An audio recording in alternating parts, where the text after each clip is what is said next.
Hello everyone.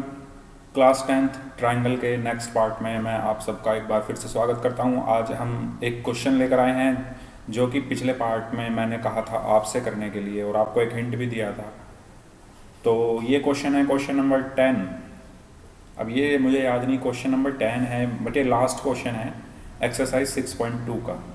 Exercise 6.2 का last question मैं आज आपके सामने लेकर आया हूँ। क्वेश्चन है आपकी स्क्रीन पर। क्वेश्चन में दिया हुआ है कि the diagonal of a quadrilateral ABCD intersect each other at the point O such that AO upon BO is equal to CO upon DO। एक मिनट में ज़रा हाइलाइटर ऑन कर लेता हूँ। चलिए, तो क्वेश्चन है ये आपके पास, the diagonal of a quadrilateral ABCD intersect each other at point O। एक क्वाड्रिलेटरल दिया हुआ है हमें ABCD, ठीक है। उसमें एक पॉइंट है O जिस पर इस क्वाड्रिलेटरल के डायगोनल्स इंटरसेक्ट कर रहे हैं। इस पॉइंट पर जहाँ पे मैंने हाइलाइटर रखा हुआ है, इस पॉइंट O पर ये डायगोनल्स जो हैं इंटरसेक्ट कर रहे हैं, जैसा कि क्वेश्चन में दिया हुआ है। सच दैट इस प्रकार से कि AO upon BO is equal to CO upon DO। Show that ABCD is a trapezium. ठीक है, हमें प्रूव करना है तो कि ये जो क्वाड्रिलेटरल था ABCD ये एक क्या है, ट्रेपेजियम है। ठीक है, तो ये है क्वेश्चन आपका। ठीक है, तो हमें क्या प्रूव करना है, ट्रेपेजियम। देखिए इस क्वेश्चन को हम कैसे करेंगे। इस क्वेश्चन में पहले हम लिख लेते हैं कि हमें गिवन क्या क्या है। ठीक है, गिवन क्या क्या है। गिवन क्या क्या है, हमें एक क्वाड्रिलेटरल ABCD, ठीक है,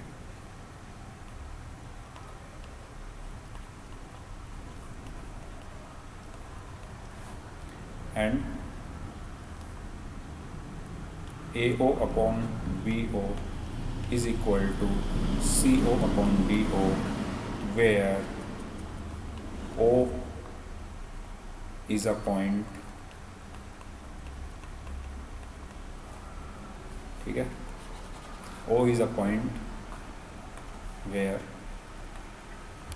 both the diagonals are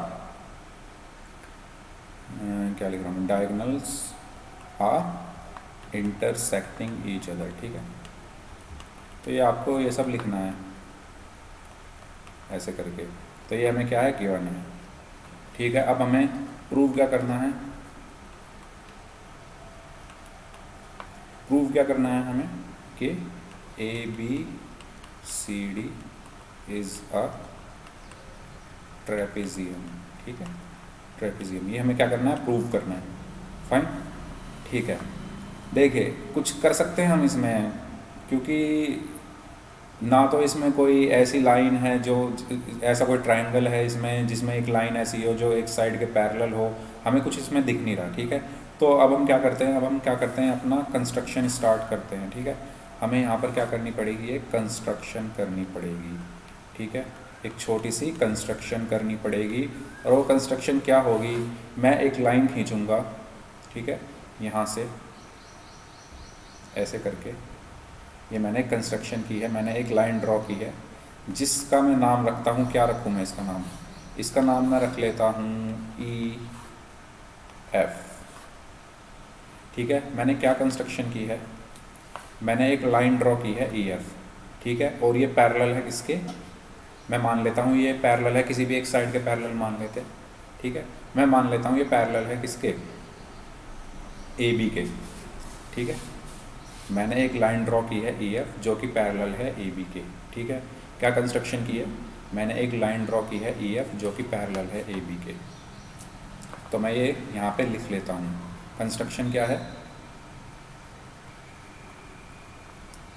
draw a line EF where EF is parallel to AB।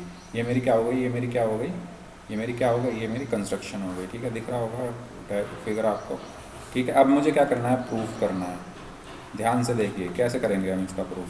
पहले हम उसी का यूज़ कर लेते हैं जो हमें दिया हुआ है। ठीक है, क्वेश्चन में जो भी चीज़ें हमें दी हुई होती है वो बिना मतलब की नहीं दी होती, उनका कुछ ना कुछ यूज़ ज़रूर होता है। तो जैसे मुझे ये एक जो रेशो है, ठीक है, ये जो रेशो है A O upon B O is equal to C O upon D O, इससे कुछ करना पड़ेगा। तो देखिए हम इससे क्या कर सकते हैं।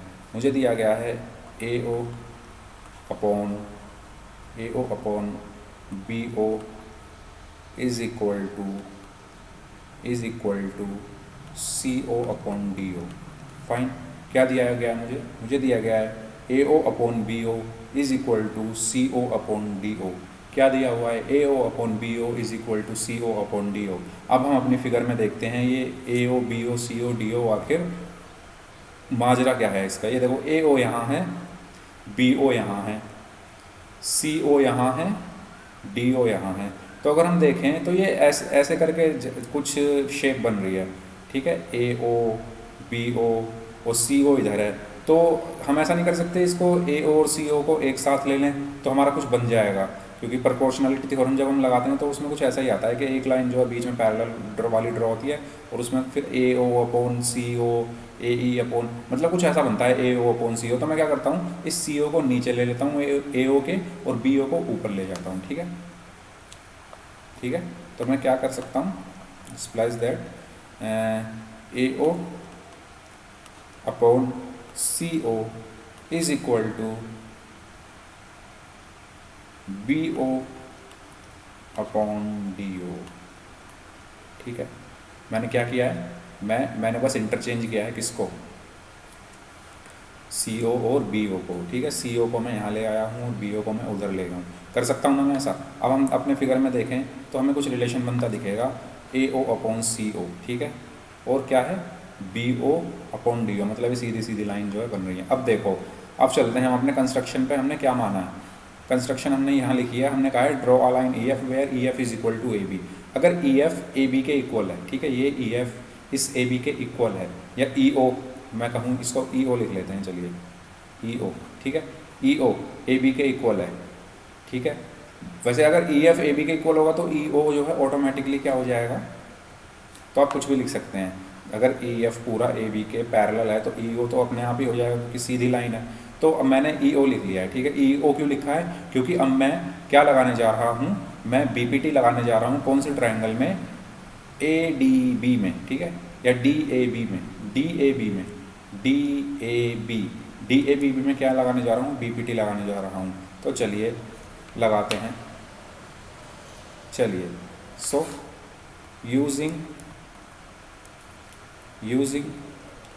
B P T in triangle D A B. ठीक है, तो इस तरफ लिख लेता हूँ मैं, जिससे आपको जो है ट्राइंगल भी दिखता रहे। ये वाला ट्राइंगल है डी ए बी। ठीक है, तो मैं यहाँ पर एक लाइन खींचता हूँ, नीचे नहीं जा रहा वरना फिर ये फिगर नहीं दिखेगी। ठीक है, तो डी ए बी की मैं बात कर रहा हूँ, किसकी बात कर रहा हूँ मैं, D A B. D A B, so D A B में में मुझे क्या लगानी है, बी पी टी लगानी है। तो कैसे लगाऊंगा, क्या लिखूंगा मैं, तो मैं लिख सकता हूँ D E upon E A is equal to, क्या लिख सकता हूँ मैं, D O upon O B. ये लिख सकता हूँ मैं D O upon O B, या और क्या लिख सकता हूँ इसको, D E upon E A is equal to, ठीक है, ये दोनों ही ओ ही लग रहे हैं, है ना, ये डी ओ है। ठीक है, डी थोड़ा वैसा बन गया, तो मैं इसको ओ डी क्या लिख सकता हूँ, इसको मैं और क्या लिख सकता हूँ, इसको D E upon E A is equal to, या एक मिनट, इसको उल्टा कर दीजिए, इसको उल्टा कर दीजिए। ठीक है, और मैं इसको क्या लिख सकता हूँ, मैं इसको लिख सकता हूँ E A upon D E is equal to B O upon D O. ठीक है, इस ओ बी को मैंने बी ओ लिख दिया है और उल्टा कर दिया है इनको, ई ए डी ए सब मतलब जो भी था ये इसको पलट दिया है मैंने। समझ में आ रहा है ना कैसे पलटा है, ये तो नॉर्मल सी चीज़ है ना। मैं 1/4 इज इक्वल टू, अगर है क्या 4/16 होता है। ठीक है। तो मैं इसको ये भी तो लिख सकता हूँ 4/1 इज इक्वल टू 16/4। ऐसे ही मैंने क्या किया, इसको उलट दिया है, ठीक है। एक दोनों साइड मैंने पलटा है तो क्या बैलेंस जो है इनका बना रहेगा। बात समझ में आई है मैंने क्या किया है, ठीक है, बहुत बढ़िया। चलिए अब देखिए इसको इस इक्वेशन से कंपेयर कीजिए। अगर मैं इक्वेशन 1 इसको बोलूँ और 2 इसको बोलूँ, ठीक है, किसी और कलर से लिखता हूँ। ये मेरी इक्वेशन 1 है, ये मेरी इक्वेशन 2 है। ध्यान से देखिए कुछ दिख रहा है रिलेशन, हमें दिख रहा है कि राइट हैंड साइड में दोनों इक्वेशन में BO/DO है, ठीक है। अगर राइट हैंड साइड दोनों इक्वल है तो लेफ्ट हैंड साइड अपने आप इक्वल हो जाएंगी ना। तो मैं क्या लिख सकता हूँ फिर, AO/CO is equal to EA/DE by comparing equation 1 and 2। मैंने इक्वेशन 1 और 2 को क्या किया है, कंपेयर किया है, और कंपेयर करने से मुझे मिला है AO/CO is equal to EA/DE। समझ में आया। चलिए अब अगर हम अपने डायग्राम में जाएं, अपने फिगर में जाएं, अपने ABCD जो हमारा क्वाड्रिलेटरल है उसमें जाएं, तो AO/CO कहाँ है, AO/CO ये रहा, ठीक है, is equal to EA/DE। EA/DE, अरे वाह, ये इस ट्राइंगल में देखिए, किस में देखें, AO/CO, ये है AO/CO, ठीक है, ये इज इक्वल टू EA/DE। तो इससे हमें क्या पता चला कि ट्राइंगल ACD में BPT लग रही है। ट्राइंगल ACD में ध्यान से देखिए, AO/CO is equal to EA/DE, इसमें क्या लग रही है, BPT लग रही है। अगर BPT इसमें लग रही है तो इससे क्या प्रूव होता है कि EO जो है वो पैरेलल है CD के, EO जो है वो पैरेलल है CD के। समझ में आया। क्योंकि यहाँ पर हमारी, जब हमने इस कुछ इक्वेशंस को सॉल्व किया, इन प्रपोर्शंस को हमने सॉल्व किया, तो हमारे पास एक कंक्लूजन निकल के आया, जिस कंक्लूजन में हमारे पास एक रेशो आया जिसका, जो कि AO/CO is equal to EA/DE है। और अगर मैं उस रेशो को इस ट्राइंगल में अप्लाई करूं तो मुझे इससे पता चलता है कि इस ट्राइंगल में BPT थ्योरम लग रही है। अगर BPT थ्योरम लग रही है तो इसका मतलब क्या हुआ, BPT थ्योरम क्या कहती है, BPT थ्योरम कहती है कि अगर किसी ट्राइंगल की एक साइड के पैरेलल कोई साइड है तो उसकी बाकी दोनों साइड का जो रेशो होगा वो इस फॉर्म में होगा। तो वो इसी फॉर्म में आ गया है रेशो। तो इसका मतलब ये लाइन क्या है, इसके पैरेलल है। यानी यहाँ पर हम थ्योरम 6.2 का यूज़ करेंगे जो कि कन्वर्स ऑफ थ्योरम 6.1 है, जो कि उल्टी है थ्योरम 6.1 के, जिसमें कहा जाता है कि अगर ऐसा कुछ आपका रेशो है किसी ट्राइंगल में तो एक लाइन जो है वो दूसरी लाइन के पैरेलल होगी। तो इस तरीके से हम कह देंगे कि EO जो होगा वो CD के पैरेलल होगा। सो EO जो होगा वो CD के पैरेलल होगा। लेकिन हमने क्या माना था, हमने तो ये भी माना था कि EO किसके पैरेलल है। हमने जो कंस्ट्रक्शन की थी EO is parallel to AB है, हमने ये कंस्ट्रक्शन की थी, ठीक है। अगर मैं इन दोनों को कंपेयर करूं, अगर EO CD के भी पैरेलल है, EO AB के भी पैरेलल है, then AB would be parallel to CD। और अगर AB CD के पैरेलल है तो ट्रेपेजियम की क्या प्रॉपर्टी होती है कि उसकी दो साइड क्या होती हैं, पैरेलल होती हैं। तो इसके साथ ही हम ये कह सकते हैं अगर ABCD के पैरेलल है, so we can say that, what we can say that ABCD is trapezium. ठीक है, ये आप लिख दीजिए, ठीक है, पूरा इसको लिख दीजिए ट्रेपेजियम। तो समझ में आया आपको ये क्वेश्चन। इस क्वेश्चन में मैंने क्या किया है, इस क्वेश्चन में मैंने बस एक कंस्ट्रक्शन की, ठीक है। इस कंस्ट्रक्शन में मैंने क्या किया, मैंने एक लाइन ड्रॉ की EF और मैंने बोल दिया कि इसमें EO जो है वो AB के पैरेलल है।